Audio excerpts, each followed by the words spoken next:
부대 비용이 더 들어가는, 배보다 배꼽이 더 큰 그런 물건이 있을 수 있어요. 그래서 부대 비용을 꼭 감안해라라는 내용입니다. 그리고 현장 확인은 필수. 당연히 임장하실 때에 대한 내용이겠죠. 넘어갈게요. 그리고 구체적인 자금 계획을 세워라.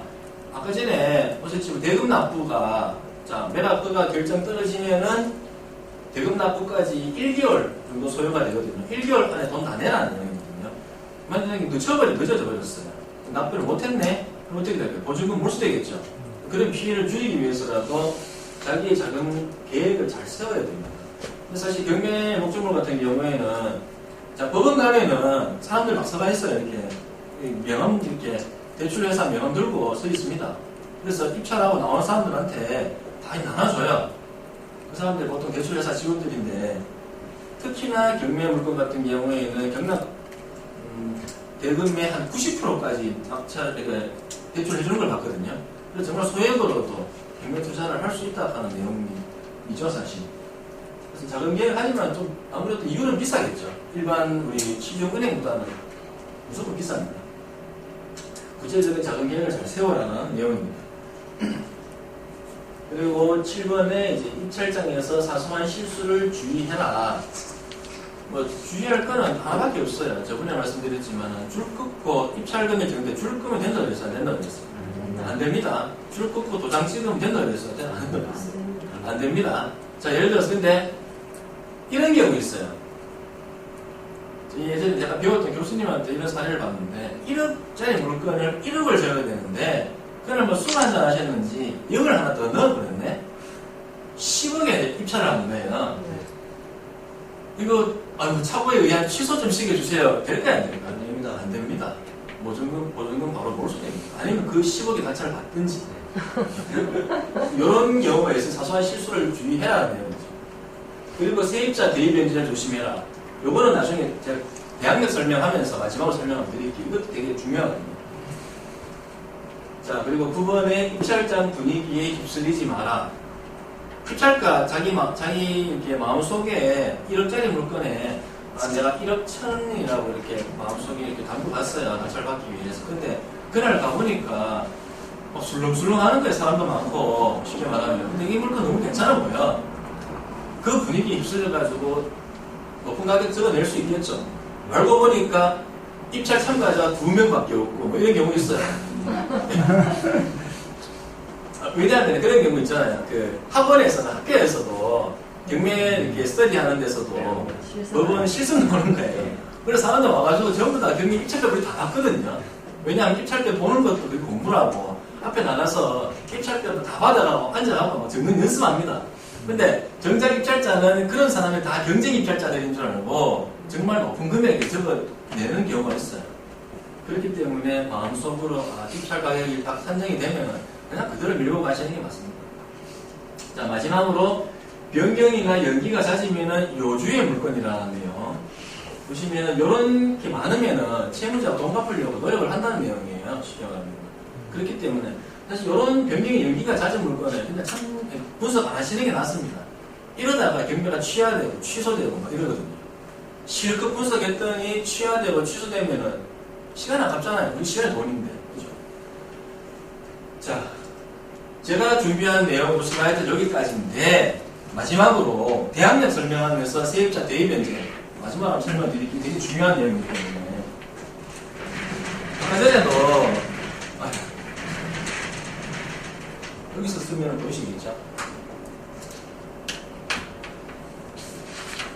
자, 물건이 되게 강력한 힘을 가지고 있더랬죠. 어떠한 강력한 힘을 가지고 있냐면은 세상 어느 누구에게도 대항할 수 있는 힘을 가지고 있어요. 주장할 수 있어요. 이게 대세선거거든요. 그리고 소유권을 가지고 있는 사람은 나만 소유할 수 있죠. 남 소유 못하게끔 막을 수 있잖아요. 이걸 배타성이라고 하는 거죠. 그리고 물건은 남한테 양도할 수 있어요. 이걸 양도성이라고 합니다. 그러면 분명히 물건은 세상 누구한테도 주장할 수 있다. 그죠? 근데 채권은 세상 누구한테 주장할 수 있다고 했어요, 제가. 저번에도 항상 말씀을 드리는데 채권자는 채무자한테만 돈 받을 수 있는 거예요. 채권은 상대방한테만 주장할 수가 있어요.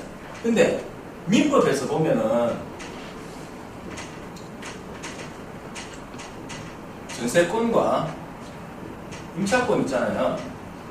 전세권은 설정하면은 등기하고, 그죠? 전세권은 설정하면은 등기하고 물권 됩니다, 그죠? 물권. 아까 전에 우리 이창민님 자료 보셨겠지만은 전세권은 어떤 물권이라고 그랬죠? 제한 물권 중에서도 용익 물권입니다. 사용 수익할 수 있는 용익 물권이에요. 근데 민법에서는 임차권도 물권화를 시켜줘요. 어떻게? 등기를 해야 되겠죠. 임차권 등기를 해야지만 임차권도 등기를 하면은 물권화되는 거예요. 물권화. 이거는 무슨 말이냐면은 물권처럼 효력은 가지기 때문에 물권은 아닌 거죠. 네, 물권화는 해줍니다. 근데 민법에서 임차권 등기하면 물권화 시켜준다고는 하는데 누가 집주인이 이거 등기해 주겠어요? 등기 안 해주겠지. 집주인의 동의 없으면 이거 임차권 등기 못 하거든요. 그러다 보니까 임차인들이 롯데 어떤 일이 발생을 하냐면은 뭐 집주인이 있고 임차인이 있는데 만약에 임차인이 A이고 집주인이 B예요. 근데 집주인이 이 임차인 모르게 매매로 C한테 집 넘길 수 있잖아요.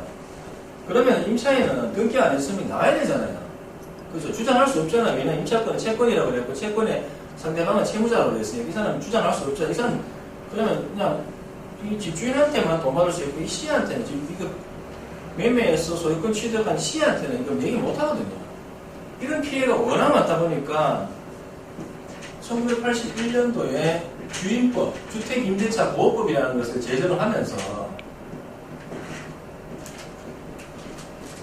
주택임대차 보호법이라는 걸 제정을 하면서 그러면은 대항 요건이라는 것을 갖추면 대항력을 부여해 줄게 라고 했습니다. 대항력을 부여해 줄게. 대항 요건을 갖추면 대항력을 부여해 줄게. 이때 대항력은 그 전에 자료에서도 이창민님 자료에서도 보셨겠지만은 3자에게도 주장할 수 있는 힘이라고 그랬죠. 3자에게도 주장할 수 있는 힘. 그래서 이 대항 요건을 갖추면 대항력을 부여한다는데 그럼 대항 요건이 뭐냐? 두 개가 필요하죠. 인도와 전입신고, 그죠? 뭐 보통은 주민등록이라고 표현도 하는데 전입신고 한단 말이에요. 요거 두 개 갖추면은 대항력이 생긴다라는 내용입니다. 그죠? 근데 우리가 선순위냐 후순위냐 아까 얘기했잖아요. 선순위냐 후순위냐. 분명히 말소 기준 권리 있어요. 요거는 나중에 권리분석 파트에서 설명드리겠습니다. 말소 기준 권리 있는데 말소 기준 권리 뒤로는 후순위로 해서 다 소멸이라고 했어요. 살아남는 거 두 개 더했습니다. 무치권과 법정지상권. 근데 선순위는 인수한다고 그랬어요. 인수하는데 배당 여부에 따라서 인수나 소멸인원을 따진다고 그랬어요. 근데 이게 말소기준 권리보다도 대항력, 전입신고 일자가 빠르면은 이 사람은 선순위 임차권자가 되는 겁니다. 그러면 선순위 전세권자는 전입 안 해도 된다고 그랬죠. 전세권자는 선순위 전세권자는 그럼 무슨 일자죠? 그러면은 전세권 설정 일자를 놓고 말소기준 권리보다도 앞이냐 뒤냐를 논하는 거죠. 하지만 임차인 같은 경우에는 이 전입신고 일자를 보고 선순위냐 후순위냐를 나눈단 말이죠. 근데 대항력은 분명히 말씀드리지만 대항력은 인도받고 전입신고하면은 일단은 이런 대항력은 갖추었다. 하지만은 이 전입신고 일자가 말소기준 권리보다도 앞에 있으면은 선순위 대항력이 있는 임차인이다. 이렇게 표현하는 거예요. 그런데 여기서 플러스 뭐를 더 받죠? 보통은 그죠? 확정일자 받죠. 확정일자를 받게 되면 무슨 권리 하나 나온다고 그랬잖아요. 아까 전에. 우선 면제권 나온다고 그랬습니다. 그죠? 자, 이게 왜 중요한지 이제부터 정말 시작인데 간단하게 5분 안에 끝납니다. 전입신고 빠른 덤이는 그죠? 대항력이 있는 선순위 임차인 거예요. 자, 전세권자는 선순위 전세권자는 자, 전세권자는 물권이잖아요. 물권자는 우선 변제권 가지고 있거든요. 우선 변제권 가지고 있기 때문에 얘는 배당 요구하면은 후순위 권리들보다도 돈 먼저 받아갈 수 있어요. 그죠? 그래서 또 특히나 전세권은 교환 가치가 아니고 실질적으로 그 사용 가치를 지배하는 물건이잖아요. 그래서 배당 요구를 하면 나는 사용 가치를 포기를 할게라는 의미와 또 일맥상통하거든요. 그죠? 그렇기 때문에 전세권은 참고로 배당 요구를 하게 되면은 소멸이 됩니다. 자기가 돈 다 받아가든 못 받아가든 소멸이 돼요. 그런데 선순위 대항력 있는 임차인인 경우에는 배당 요구를 했어요, 얘가. 배당 요구를 했는데 우선 변제권이 없다고 손치면은 이거는 어디까지나 대항력을 갖춘 거지 물권은 아니잖아, 그랬잖아요. 대항력을 갖춘 거는 그냥 물권화 시켜준 거지 물권은 아니라 그랬어요, 그죠? 그러면 이 임차인이 배당 요구를 했다 손치더라도 얘 보증금은 이 말소기 준권리 얘네들하고 같이 안 분배하는 것입니다. 안 분배가. 이게 중요한 거예요. 자, 경매 목적물이 2억짜리인데 얘 보증금이 한 3천만 원 있는 거예요. 지금 최우선 예, 그거는 나중에 별도로 하기로 하고 보증금이 3천만 원인데 뒤에 저당권이 한 1억 5천이 한 2억이 잡혀 있는 거예요. 쉽게 말하면 한 2억 잡혀 있는 거예요. 낙찰을 받았네. 1억 8천에. 얘가 배당금 다 받아갈 수 있을까요? 신청 채권자, 선순위 대항력 있는 임차인 돈 다 받아갈 수 있습니까? 안 분배나 받아간다고 했잖아요. 얘 3천만 하고 2억짜리하고 같이 안 분배나 받아가거든요. 그러면 분명히 얘는 답은 얼마나도 돈 남는단 말이에요. 다 못 받아가는 내용이에요. 그러면 요거 제가 인수할 수 있어요. 인수할 수 있다는 얘기죠. 그래서 경매 처음 공부하신 분들이 되게 헷갈려 하시는 부분이기도 하고 저 역시 이 부분 되게 공부를 많이 하는 부분이기도 한데 경매에 나온 물건 볼 때 선순위 대항력이 있는 임차인이 있다. 자, 선순위 대항력이 있는 임차인이 있다. 그때는 우선 변제권의 여부도 꼭 보셔야 되는 겁니다. 배당 요구를 했다 치더라도 아 이거 그냥 날아가는구나. 이건 뭐 소멸되겠구나. 신경 안 써도 되겠구나가 아니고 방금 전처럼 이런 식으로 큰 저당권이 뒤에 있으면은 얘네하고 같이 안 분배는 받기 때문에 얘가 신고한 임차보증금을 일부는 내가 인수를 할 수도 있겠구나라는 걸 아셔야 돼요. 근데 만약에 이 사람이 확정일자를 갖추고 있네요. 확정일자를 갖추고 있으면은 아 우선 면제권이 있구나.